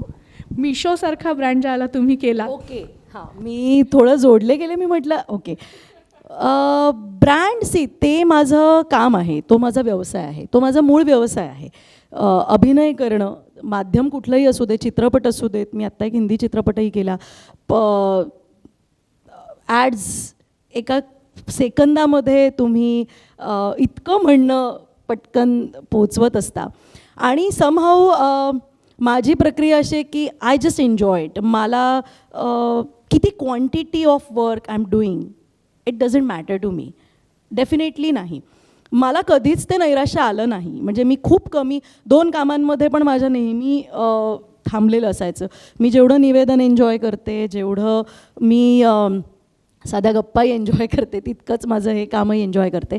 सो जिथे कलाकाराला ॲक्टरची एक मुभा छान असते ते म्हणजे जे नाही जगलो आहे ते काही क्षण का होईना जगून पाहता येतं. सो मिशोसारखा ब्रँड असू शकू दे किंवा मी त्यांची फेबलचीच एक मध्ये ॲड केली होती. आत्ता रिसेंटली एक माझी अड्डा 52 ची एक होती ज्याच्यामध्ये कम्प्लीट ट्रान्सफॉर्मेशन ऑफ कॅरेक्टर जर कधी तुम्हाला पाहायला मिळाली तर ती नक्की बघा. सो एक मॅडनेस जिथे असतो, तुम्हाला एक कॅरेक्टर म्हणून काही क्षण का होईना ते जगून बघायला मिळतं. त्याच्यासाठी तुम्हाला स्वतःला बदलावं लागतं. तर ती प्रक्रिया मला आवडते आणि त्यामुळे तो अनुभव डेफिनेटली छान होता. कारण आमच्यासाठी ते काम असतं. म्हणजे तो कुठला ब्रँड आहे आणि त्या ब्रँडचा मी चेहरा बनणार आहे ह्याचा आनंद आहे, पण मूळ आहे की मला ते करायला मिळणं आणि मी त्याच्यासाठी चपखल तिथे कॅरेक्टर म्हणून उभं राहणं. तर हा फोकस जास्त क्लिअर आपला असतो आणि आय रिअली एन्जॉय इट. कारण मी ज्या वेळेला नाटक करत होते तर त्यावेळेला मी फक्त खरं तर त्याच्या जोडीने सिरियल्स आणि नाटक हाच प्रवास होता. तोपर्यंत मी कमर्शियल्स कधी फार केल्या नव्हत्या. पण आत्ता ह्या काळामध्ये मी कमर्शियल्स करते आहे आणि ती पण मजा येते आहे आणि in fact that is more challenging. हो, कारण वेळ कमी, शब्द कमी, सगळंच कमी, पण पोचवायचं खूप जास्ती. असं त्याचं एक गणितच निराळं असतं. म्हणजे जिंगल्सचंही तेच आहे की 30 सेकंद, आयुष्यातले 30 सेकंद आपण लक्षातही घेत नाही हो, पण कुठला तरी ब्रँड त्या 30 सेकंदाकरता करोडो रुपये मोजत असतो, त्याच्या निर्मितीकरता करोडो रुपये मोजत असतो. आणि त्यावेळेला ना मला पण ह्या गोष्टीची कल्पना आहे की डायरेक्ट इनडायरेक्ट आपल्यावर खूप प्रेशर येतं की अरे आपण जर का जास्त शॉट घेतले, आपण जर का जास्त वेळ लावला तर स्टुडिओचं भाडं वाढणार आहे आणि त्याचा आपल्याला पण त्रास होणार आहे किंवा पुढचं काम मिळताना तरी निश्चितच त्रास होणार आहे. या सगळ्याबरोबर एक स्टुडिओमध्ये काम करणं, व्हॉईसच्या बाबतीत असेल किंवा थिएटरच्या बाबतीत असेल, तर स्टुडिओमधला आवाज आणि थिएटरचा आवाज, ॲडचा आवाज, मालिकांचा आवाज, चित्रपटांचा आवाज, हा आवाज कसा काय आपण वेगवेगळ्या पद्धतीने वापरतो. आवाज एकच असतो पण तो वेगवेगळ्या माध्यमातनं वापरावा लागतो. हो, ते आहे. फक्त आवाज नाही, एक्सप्रेशन पण येतं त्याच्यामध्ये. भाव दाटला की स्वर मिळतो. भोकाडपासून रडणं पसरून रडणं आणि आतलं रडणं, हुंदका देणं, ह्याच्यामध्ये जो फरक आहे तोच त्या माध्यमांमध्ये खूप डिफरन्स आहे. कारण नाटक एक लांबपर्यंतचा ऑडियन्स आपल्याला टिपत असतो आणि त्याच्यापर्यंत तो भाव तितकाच खरेपणाने पोहोचला पाहिजे. म्हणून एक जी एनर्जी आपल्याला द्यावी लागते, ती एनर्जी आपल्याला पूर्ण तयार करावी लागते. तेच सिरियल्सचा बाज आता चेंज झालेला आहे. ते तुम्हाला रिलेटही करतं आणि नॉन रिलेटेबल पण आहे. त्यातला सुवर्ण मध्य साधून पर डे माझा होतोय आणि माझी एक नोकरीसारखं झालं आहे खरं तर ते. अनेक कलाकारांना खरंच मनापासून किती ते एन्जॉय करतात, काही अंशी करतात कारण घराघरात पोचतो, चेहरा पोचतो. पण त्यांची जी ॲक्टिंगच्या ज्या अपेक्षा आहेत कलाकारांकडनं, त्या चॅनल्स म्हणजे तिथे खूप स्तर आहेत आणि तिथे वरती जो बसलेली जी व्यक्ती आहे तिच्या डोक्यात तुम्ही जे दिसताय ते आलं पाहिजे. नॉर्मली काय असतं, आपल्यासमोर जेव्हा कॅरेक्टर येतं कुठलंही, मग ते नाटकातलं पात्र असू दे किंवा चित्रपटातलं असू दे, ॲडमधलं पात्र असू दे, पहिलं कलाकाराच्या समोर जेव्हा स्क्रिप्ट येतं तो वाचतो, त्याला ते भावतं आणि मग लेखकाला काय म्हणायचं आहे ते पहिलं तो ऐकतो त्या वाचनातनं. मग दिग्दर्शकाला काय म्हणायचं आहे, ह्या पात्राला तो कसा माझ्यात पाहतोय ते ऐकतो. त्याचे सुवर्ण मध्य घडून ते पात्र उभं राहतं आणि दिग्दर्शक अख्ख्या प्रक्रियेचा, अख्ख्या त्या पूर्ण प्रोसेनियमचा, त्या संपूर्ण फ्रेमचा विचार करत असतो. तो फक्त तुमचा एकट्याचा करत नसतो. तर त्यामुळे ती प्रक्रिया एक वेगळ्या लेवलला असते. पण ज्या वेळेला तुम्ही सिरियल्समध्ये काम करता, आज तुमचं कॅरेक्टर असं आहे, आज तू रडतीयस आणि उद्या मी जेव्हा शूटिंगला जाते त्यावेळेला मला कळतं की थोडासा चेंज करायचा आहे ऑन ऑडियन्स डिमांड, वर्क नाही होते कारण TRP नाही आहे, मग आपण ह्याला काहीतरी खेळून बघूया. म्हणजे सेम पात्र लगेच काहीतरी एका दुसऱ्या डबक्यात उडी मारलेली असते, असंही घडतं. पण ती त्या माध्यमाची डिमांड आहे आणि ती कलाकार म्हणून तुम्हाला देणं गरजेचं आहे. You have to. जर तुम्ही ते करायला स्वीकारलं आहे तर ते 100% स्वीकारा आणि पुढे चला. सो त्यामुळे तिथे एक्सप्रेशन्समध्ये व्हेरिएशन्स आहेत. काही मंडळी पण हां, कॅमेरा आहे त्याच्यामुळे इंटेन्सिटी आहे त्याच्यामध्ये. कुठेतरी तुम्ही ते खूप रिलेटेबल झालं पाहिजे, खोटं वाटलं नाही पाहिजे. त्या स्वरांमध्ये सुद्धा मी खूप लाऊड जर झाले तर ते कॅमेऱ्यामध्ये डेफिनेटली टिपलं जाणार आहे, ते खोटं वाटायला लागतं एका पॉईंटनंतर. अगेन फिल्मशी जेव्हा आपण काम करतो ते खूप सटल लेवलला जातं. जे तू मी आत्ता आपण ज्या पद्धतीने बोलतो त्याच पद्धतीने ते टिपलं जाणार आहे, हे कलाकाराला कुठेतरी लक्षात ठेवावं लागतं. आणि दुसरी गंमत आहे ती म्हणजे चित्रपटामध्ये तुम्हाला डबिंग हे करावं लागतं. त्यामुळे तिथली जी इंटेन्सिटी आहे ती इंटेन्सिटी तुम्हाला त्या स्टुडिओमध्ये पण क्रिएट करावी लागते डबिंगच्या. तर तो जो काही आहे तर तिथे डेफिनेटली तुम्ही काय ऐकता, how you listen to the character, त्या वेळेला जे तुम्ही जे दिलं आहे ते अख्खं फिल्मचं शेड्यूल कंप्लीट झाल्यानंतर 3-4 महिन्यांनी कधी वर्षांनी डबिंगला तुम्हाला बोलवतात, तेव्हासुद्धा तुम्हाला तो भाव तितक्याच ताकदीने पकडायचा आहे. सो त्यामुळे डेफिनेटली त्याची जी डिमांड आहे तर ती तेवढी इंटेन्स आणि तेवढी कस लावणारी आहे. त्यामुळे ती आपल्याला तो स्वर तर अगेन मी म्हणेन की ह्याचं ना जाणीवांचं जे मूळ आहे ना ते थिएटरमध्ये मला नेहमी का वाटतं कारण तिथे ना ह्या गोष्टी प्रक्रियेमध्ये त्या गोष्टी करवून घेतल्या जातात. म्हणजे तुला स्वरांचा अभ्यास आपल्याला कलाकार म्हणून करावाच लागतो. माझा आवाजाचा पोत काय आहे तो स्वतःला ओळखावाच लागतो. मी माझा आवाज एखाद्याला जर असा त्रास देणारा कधी खूप नकोसा वाटू शकतो ज्या वेळेला मी खूप वरच्या पट्टीमध्ये बोलते मग त्यावेळेला मला माझा थ्रो पण वाढवायचा आहे आणि मला उत्तम तर ते हे सगळ्या गोष्टी आहेत ना ह्या त्या प्रक्रियेमध्ये घडत असतात. जी तुम्हाला सिरियलला नाही मिळत प्रक्रिया जी तुम्हाला चित्रपटाला नाही तिथे कुठे मिळणार आहे. आल्यानंतर तुमचं शॉर्ट समजवला विषय संपला. आत्ता जरा वर्कशॉप सिस्टीम्स वगैरे सुरू झालेल्या आहेत कारण अगेन वर्कशॉप म्हणजे पुन्हा प्रक्रिया आली प्रोसेस आली. प्रोसेसमध्ये स्वतःला पुन्हा त्या साच्यामध्ये घालणं काढणं मग हे नको ते काढून ते सगळ्या प्रक्रियेमधनं जाणं हे गरजच आहे त्या गोष्टीची.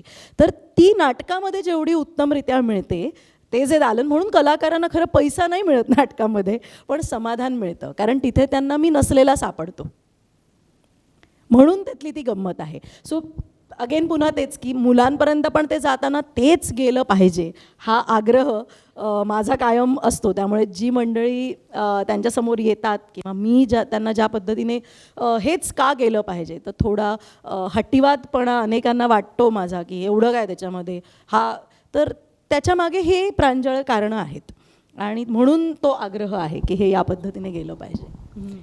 आवाज झाला एक मुलांना शिकवणं झालं पण हे सगळं करत असताना सुरुवातीच्या काळात दूरदर्शनला अनेक कार्यक्रमांचं निवेदन असेल सूत्रसंचालन असेल. बरं तिथली तर गंमत वेगळीच असते कारण तिथे सगळाच आनंद आनंद आनंदच असतो. कोण म्हणजे आजचा कार्यक्रम जसा आहे तसं शेवटच्या क्षणाला दिल्लीने काही सांगितलं की आपलं गेलं अशी परिस्थिती असते. तुलाही अनुभव आहे त्या हो अगदी म्हणजे आम्ही अगदी युद्धाची तयारी करून जायची आणि मग कळतं की तलवार मी अनातच ठेवायची दिल्ली पॅच झालेलं आहे बसा नुसतं रिकामं माशा मारत स्टुडिओत बसावा की काही करायचं नाही. पण होत असतं ते ह्या सगळ्यातनं ज्या वेळेला आपण जात असतो तर ते क्षेत्र निवेदन करणं कारण निवेदन म्हणजे मला कोणीतरी लिहून दिलं आहे आणि मी ते वाचते तर ते वाचणंच होतं ते निवेदन नाही होत. तर ते लिहिण्याकरता काय करायला लागतं कारण लिहिता येणं हे खूप महत्त्वाचं आहे किंवा लिहिता अगदी म्हणजे आपण लेखक नाही होऊ शकणार पण आपण काय बोलतोय हे आपल्या मनात तयार पाहिजे. तर ते कशा पद्धतीनं त्याचा अभ्यास करायला पाहिजे. अगेन पुन्हा वाचन आपण आजूबाजूच्या परिस्थितीचं भान माझ्या आजूबाजूला काय घडतंय कारण निवेदन हे आजची गोष्ट आहे. म्हणजे मी आज आले मी एखाद्या कार्यक्रमाविषयी बोलते तर आज काय घडलं आहे हे श्रोत्यांबरोबर थोडं सुसंवादित जर झालं शेअर झालं तर निश्चित त्याची ग्रॅव्हिटी अजून छान पद्धतीने बाहेर येते. तो एक सूत्रधार असतो त्याची एक तेवढाच वेळ त्याला दिलेला असतो आणि तो दोघांमधला दुवा आहे त्याच्या थ्रू आपण पोहोचत असतो. सो त्यामुळे मोजक्या शब्दांमध्ये पुन्हा आपलं म्हणणं मांडणं पण दोन गोष्टी आहेत. अनेकदा इतरांनी लिहिलेलं निवेदनही आपल्याला बोलायचं आहे तर तिथे त्याला कसं वळवून घेऊन ते माझं आहे असल्यासारखं बोलणं जे प्रत्येक जसं अगेन पुन्हा अभिनेत्याला ते करावंच लागतं कारण पात्राचं म्हणणं काही त्याचं नसतं ते लेखकाचं असतं. त्यामुळे त्या लेखकाच्या पात्राला त्याच्या आत्म्याला शोधून त्याच्याशी प्रेझेंट करणं तर तोच भाव आहे. त्यामुळे निवेदनाचं जेव्हा आपल्याकडे स्क्रिप्ट हातामध्ये येतं तेव्हा तोच भाव तिथेही उपयुक्त होतो की ते त्यांनी लिहिलेलं आहे ते मला भिडतं आहे का मला भिडू देत आणि मग मी माझ्या बोलण्यातनं माझ्या श्रोत्यांना माझ्या रसिक प्रेक्षकांना मी ते कनेक्ट करू शकणार आहे.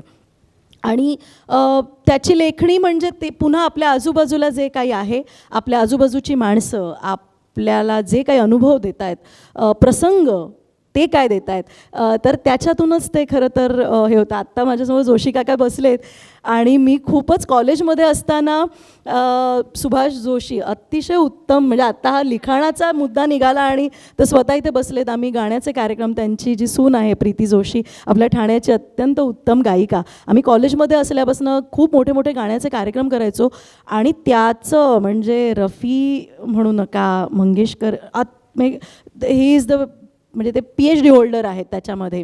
कुठलंही गाणं घ्या आणि त्याच्या मागचे प्रसंग, ते गाणं लिहिताना त्या गायकाची काय पार्श्वभूमी होती, तर त्या सगळ्या प्रक्रियेतनं आम्ही गेलेलो आहोत. तो अनुभव अनेक वेळा कामाला येतो. ज्यावेळेला मी सुगरण नावाचा शो करत होते साम मराठीवर, विच वॉज लाईव्ह. पहिल्यांदा तो कॉन्सेप्ट सामनी आणला होता की ते सगळे कार्यक्रम म्हणजे सुगरणसारखा कुकरी शो लाईव्ह मीन्स म्हणजे काय की घरात किचनमध्ये असलेली गृहिणी, तिला आपण एक हॉट सीट द्यायची आणि तिला सेलिब्रिटी करायचं. तर तो त्याच्या मागचा एक कॉन्सेप्ट होता. आणि त्या वेळेला तिथेच सारे ग सारे गाऊ यासारखा कार्यक्रमही होता. आणि माझा कार्यक्रमाची मी निवेदन करते म्हणून मी फक्त माझ्या कार्यक्रमापुरतं नाही, तर आमच्या सगळ्यांच्या चर्चा व्हायच्या आणि त्याच्यामध्ये जे आमचं आदानप्रदान व्हायचं. सो लाईव्हला तुम्हाला लाईव्हनेस लागतो. लेखकांनी काही देऊ देत, पण तिथे प्रसंगानुरूप जर एखादी गोष्ट घडली किंवा एखादा टेक्निकल एरर आला किंवा काहीतरी की तुला पुढे ते सूत्र न्यायची आहेत, तर ते जे सुचणं आहे, तर ते ह्या सगळ्या प्रसंगांचा तिथे खूप उपयोग होतो. आणि आय एम सो ग्लॅड की मला हे सगळे छान, माझा भूतकाळ खरं खूप समृद्ध होता.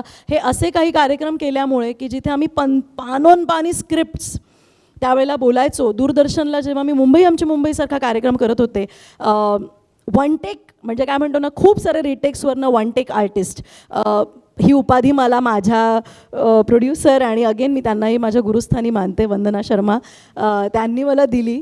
त्याचं कारण पुन्हा काय ना की प्रसंग काय घडतो. मी त्याच वेळेला MA करत होते ड्रॅमॅटिक्स मुंबई युनिव्हर्सिटीमध्ये आणि वामन सर एकदम म्हणजे अग्नी त्यांनी तिथे नियम होता खरं तर की तुम्ही बाहेरची काही कामं करू शकत नाही. पण मी ऑलरेडी तो शो करत होते आणि त्यावेळेला कोणी अँकर त्यांना सापडत नव्हती. सो एकच दिवसाचं आमचं शूटिंग असायचं गुरुवारचं. आणि तिथे दूरदर्शनला असं की सगळे सरकारी खातं आहे ना, त्याच्यामुळे 1 वाजता लंच ब्रेक, तर 1 वाजता लंच ब्रेक तुम्ही काही पण तिकडे करा. मी कॅमेरा खाली ठेवला, माईक खाली ठेवला, अशी परिस्थिती असायची. आणि त्यात रिटेक घेणारे अँकर समोर आले की मग सगळे टेक्निशियन आणि जल्दी चलो आता आम्हालाच ब्रेक झाला आहे, भुका लागल्यात, हे ते म्हणजे काय असू शकतं ना वातावरण. आणि ज्या दूरदर्शनच्या प्रांगणामध्ये हॅलो सखीसारखे कार्यक्रम निर्माण झाले, जिथे अगेन पुन्हा स्पॉन्टेनियस अँकर्स काय असू शकतात, तुम्ही प्रसंगावधान ठेवून तुम्ही काय मांडू शकता, ह्याचा सगळ्याचा मंच तिथे मिळालेला होता.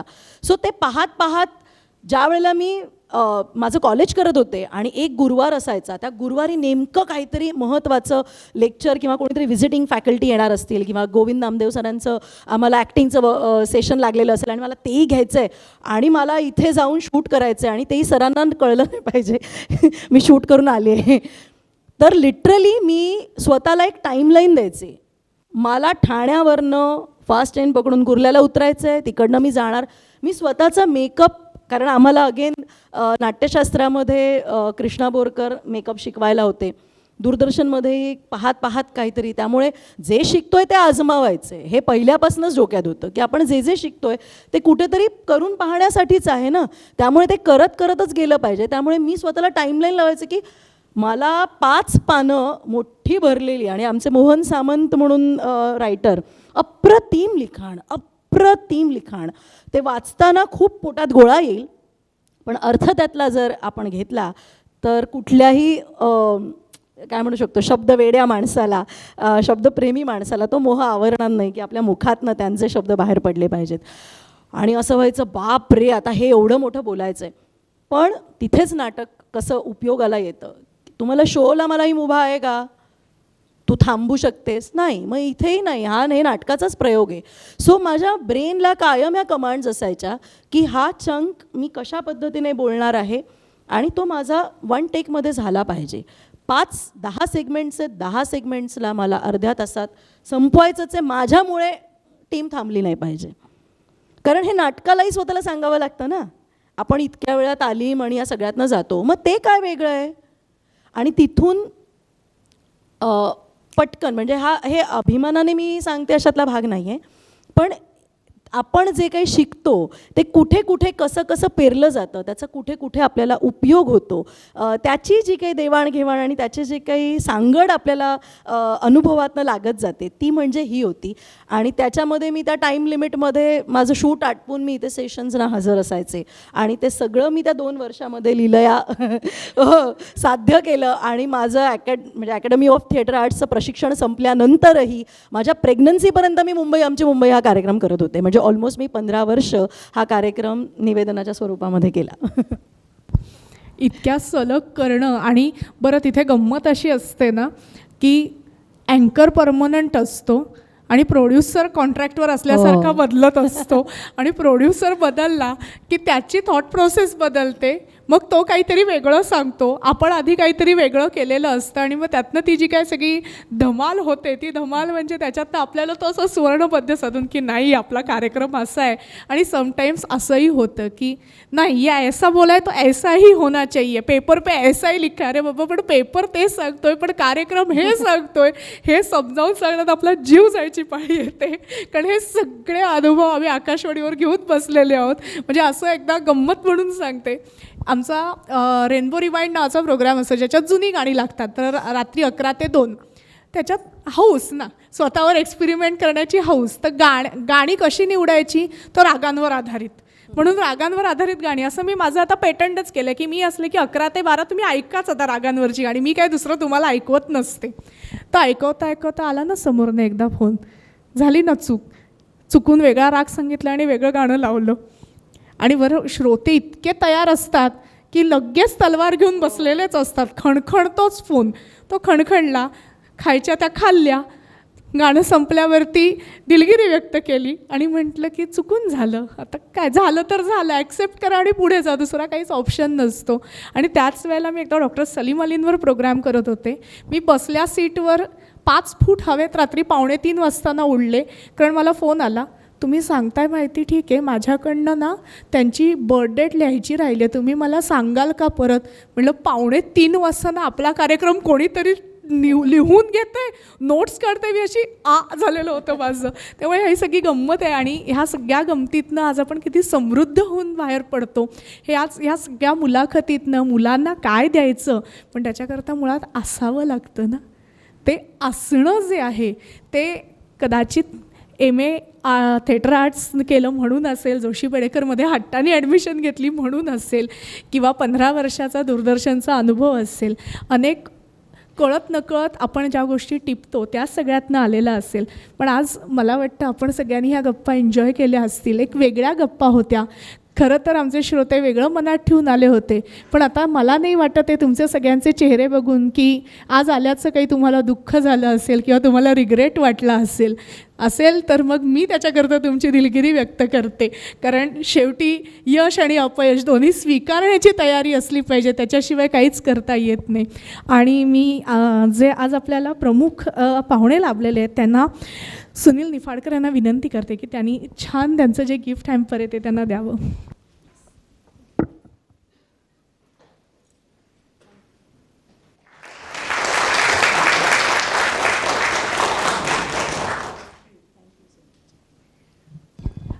आणि आपल्याकडे इतके वेगवेगळे कलाकार ठाण्यात आहेत आणि त्याचबरोबर ना आपल्याला वेगवेगळ्या स्वरूपात व्यक्त होणारे कलाकार आहेत. तर पिनाकिन रिसबूड हे सुलेखनकार म्हणून माझ्या मते ठाणेकरांना परिचित असतील. मी अमोद दांडेकरांना विनंती करते की त्यांनी त्यांच्या सुलेखनानं खास केलेली फ्रेम तुमच्याकरता पाठवलेली आहे.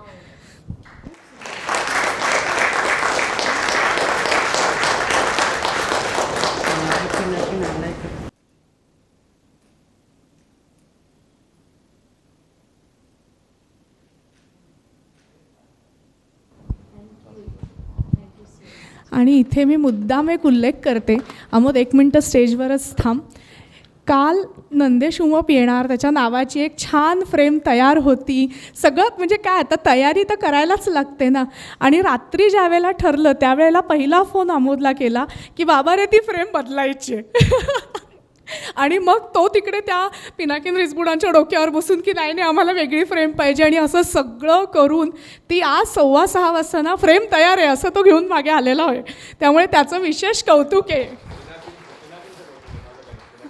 तू आणणं आणि मिडिएट होणं हे फार महत्त्वाचं असतं. ते योग्य वेळेला पोहोचलं पाहिजे, नाहीतर मजा नसते. मी फक्त थँक्यू सो मच, कारण एक छान खुलं व्यासपीठ मिळालं, अनेक माझ्याही आठवणींना उजाळा मिळाला. त्या दृष्टीने एक जबाबदारीची पुन्हा जाणीव झाली, कारण एका कुठल्याही म्हणजे आपण अशा ठिकाणी व्यासपीठावरती जे विचार मांडत असतो तर त्याची जबाबदारी अजून आपल्यावरती येत असते.